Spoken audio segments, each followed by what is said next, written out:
देव कार्य चिकीर्ष्या ऐसा शब्द है उसमें। देव कार्यों के रक्षा के, देव कार्यों को संपन्न करने के लिए, उस स्वर्ग पर रक्षा कवच इंद्र के पर बनाने के लिए। तभी तो कोई बीमार हो जाता है तो हम गंगा जल छिड़कते हैं साहब, कि वो रोग शोक से वो पूरी तरह से वो हो जाए, ये मान्यता है पहले से ही। तो जैसे ही वो आदरणीय भक्तों वो पिघलने लगी, द्रव्यमयी होने लगी आकाश मार्ग में जाकर के, कि तो इंद्रदेव बोले कि ब्रह्मा जी ये तो गई नीचे जल बन करके। ब्रह्मा जी ने अपना कमंडल लगा दिया कि जाएंगे कैसे, जट वो जल के रूप में ब्रह्मा जी ने कमंडल में ले ली। तब से वो कभी द्रव्यमयी और कब से कन्यामयी ब्रह्मा जी के कमंडल में रहती थी। जब भगवान ने वामन अवतार में जो अपना ऊँट आगे बढ़ाया, तब उसमें अंगूठा टकराया है, तब शुद्ध गंगा का जल देवताओं ने उसे अपने उसमें स्वर्ग पे से छिड़का और छिड़क करके उसे पूरा ढक लिया, पूरा आवृत कर लिया। मैं गंगा का चरित्र सुनाता हूँ तो यहीं से सुनाता हूँ, जिसे सुनकर के लोग बड़े आश्चर्यचकित हो जाते हैं कि देखिए कोई चीज़ है हमारे यहाँ से चली तो जाती है चाचा जी, लेकिन लौट करके मुश्किल से आती है। गंगा गई तो फिर वहां से भगवान के अंगूठे से लगी, फिर स्वर्ग में गई, स्वर्ग से फिर सप्तऋषि मंडल में गई, सप्तऋषि मंडल से फिर गोलोक धाम में गई। वो घूमती रही, लेकिन पृथ्वी पर आने का देवता नाम नहीं लेने दे रहे थे। कोई कहे हमारे यहाँ जल की कमी है, कोई कहे हमारे यहाँ ध्रुव लोक में गई, ध्रुव के यहाँ जल नहीं था, भगवान के निकटतम ध्रुव लोक था। सब जगह घूमती रही, लेकिन भगीरथ का ने जो हिम्मत की कि अपनी यहाँ की गई हुई वस्तु को, अपने यहाँ की गई हुई कन्या को भगीरथ तब करा करके फिर लौटा करके लाए। जय जय श्री राधे, जय श्री श्री। इधर यमुना मैया को देखिए कि वो वहां से सूर्यलोक में जन्मी, सूर्यलोक से कलिंद पर्वत पर आई, कलिंद ने उनका भरण पोषण और पालन किया तो वो कालिंदी बन गई। तभी तो कलिंद की कन्या कालिंदी है। यमुना का दूसरा नाम कालिंदी बड़ा प्रसिद्ध है। और वो कालिंदी कल कल नाद करती हुई हिमालय पर्वत से, कलिंद पर्वत से बहती हुई और हरियाणा होकर के, आदरणीय भक्तों हमारे इस वृंदावन में होकर के और दिल्ली होकर के वृंदावन में होकर के पूर्व की तरफ जा रही हैं, और ये भी फिर संगम में जाकर के, इलाहाबाद में जाकर के गंगा में ही मिल जाती हैं। तो सूर्यदेव ने क्या किया, अपनी कन्या के लिए आशीर्वाद दिया। कलिंद पर्वत पर उतर करके सूर्यदेव भी आए कि बेटी तू बड़ी सौभाग्यवती है, तुझे अपना भविष्य नहीं मालूम। रोने लगी कन्या कि पिताजी मैं आ गई, मुझे दूसरे पिता मिल गए, इन्होंने आपसे भी ज़्यादा मुझे सम्मान और स्नेह और प्यार दिया है और मेरा भरण पोषण कर रहे हैं। अब लौट के तो मैं नहीं जाऊंगी, क्योंकि यम का मुझे भय लगता है। इसलिए तो सूर्यदेव बोले कि जहाँ तू प्रवाहित होकर के जाएगी तो मैं तुझे इंद्रप्रस्थ के पास में एक सुंदर सा, तेरी यमुना नदी में, तेरी धारा में ही एक ऐसा भव्य मकान बनवा दूंगा, एक ऐसा किला बनवा दूंगा अभेद्य, जिसमें तुझे किसी प्रकार का भय नहीं रहेगा और तू सदैव वहाँ निवास करना।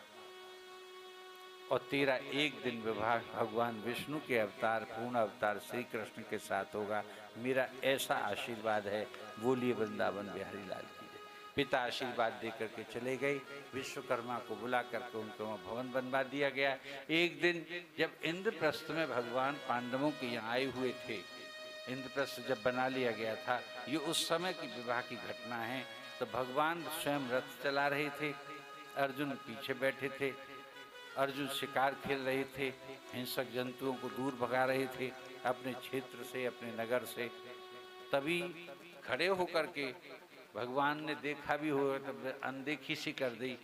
तो तुरंत अर्जुन बोले कि हे प्रभु, मुझे कुछ ऐसा लगा है कि यमुना के तट पर और यमुना की बीच धारा में कोई श्वेत वस्त्र पहन करके दिव्य शक्ति, कोई दिव्य देवी उपासना कर रही है, कोई तप कर रही है।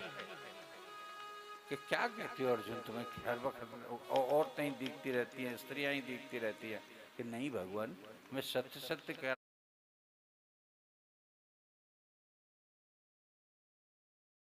रहा हूँ, मुझे वो देवी अब भी दिख रही हैं, उनके शरीर से किरणें निकल रही हैं सूर्य जैसी।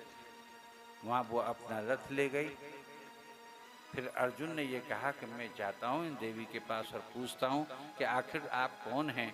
तो वहाँ अर्जुन ने जाकर के पूछा कि हे देवी आप कौन हो। इस रूप में यहाँ इस कथा को सुनाते नहीं हैं जिस तरह से कालिंदी का विवाह हुआ। भागवत जी में ये इसी रूप में वर्णित है। तो वहाँ पर उन्होंने तुरंत ये कहा कि मैं कृष्ण को विवाह के रूप में पाने के लिए, पति के रूप में पाने के लिए तप कर रही हूँ। तो कृष्ण तो आए हैं हमारे साथ कि ठीक है, जब वो चाहेंगे तब मेरा वर्ण करेंगे। तब भगवान वहाँ पहुँचे हैं, रथ में बिठाल करके अर्जुन इंद्रप्रस्थ लाए हैं कालिंदी को, और कालिंदी का पाणिक ग्रहण बड़े धूमधाम के साथ इंद्रप्रस्थ में वहीं पर हुआ है। बोलिए वृंदावन बिहारी लाल की जय। भगवान का ये चौथा विवाह संपन्न हुआ है। कौशल के राजा अयोध्या, कौशल अयोध्या को कहते हैं, कौशलेश दशरथ के जाए, मानस इत्यादि में आता है। तो अयोध्या के राजा थे नागनजित, उनकी पुत्री नागनजिती के साथ में उनका विवाह हुआ था और ये स्वयंवर प्रथा से हुआ था। और स्वयंवर प्रथा क्या थी कि नागनिज के यहाँ पर जंगल से छूट करके कोई दुर्दांत 7 सांड आ गई थी, कहीं से छूट करके किसी के, या वो इधर उधर थे, वो 7 वहीं इकट्ठे हो गए। अब वो इनकी जनता जनार्दन को इतने दुर्दांत थे, इतने दुर्दांत थे कि मारने लगे।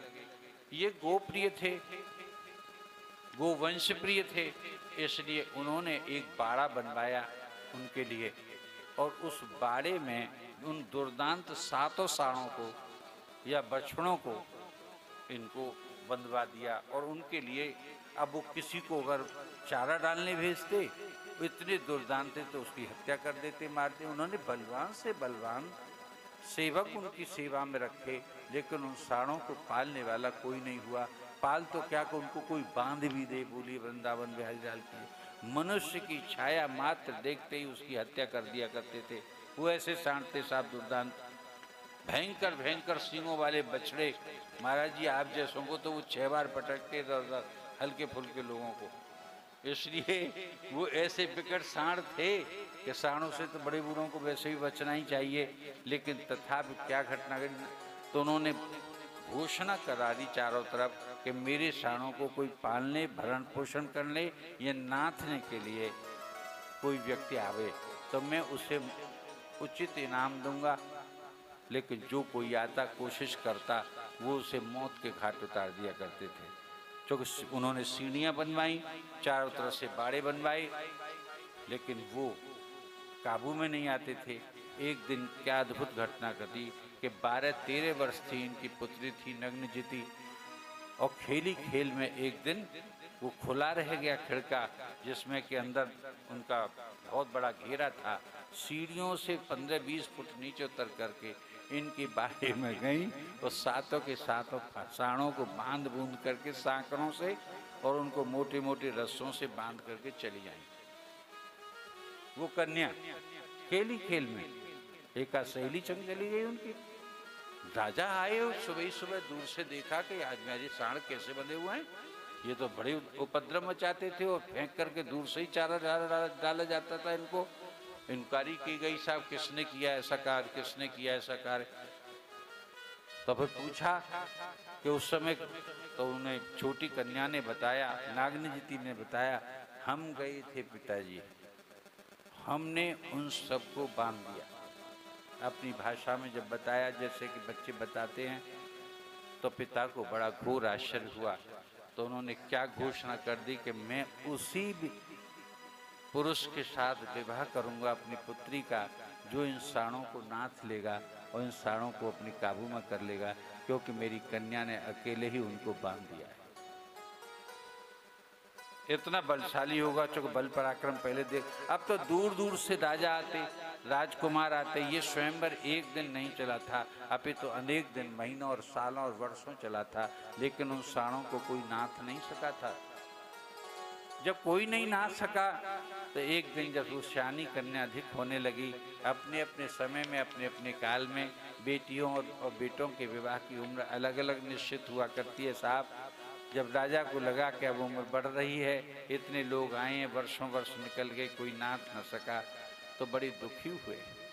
इधर भगवान ने द्वारका बसा ली थी, और द्वारका बसाने के बाद में भगवान को ये पता चला कि इस तरह का एक स्वयंवर है, तो खबर भेजी है उधर राजा ने, अयोध्या के ने, उस कौशल नरेश ने, कि द्वारका से भी राजकुमार हैं, वहाँ से आने चाहिए।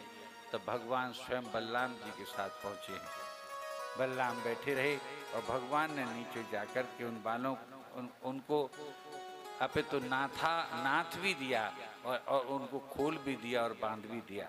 उनके सामने वो कान भी नहीं हिला सके। भगवान का तो काम ही था कि गाय और बछड़ों को चराना और चुगाना। वो तो बंड से बंड बछड़ों को उन्होंने बैल बन करके राक्षस आए, उन राक्षसों तक को तो उन्होंने पराजित कर दिया था और उनको समाप्त कर दिया था, अपने निज धाम पहुंचा दिया था। इसलिए नागनिधि का विवाह उस स्वयंवर को जीत करके भगवान के साथ हो गया। बोलिए ब्रह्मदेव की 5वां विवाह था।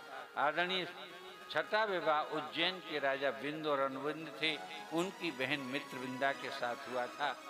के देश के राजा की पुत्री भद्रा का विवाह भी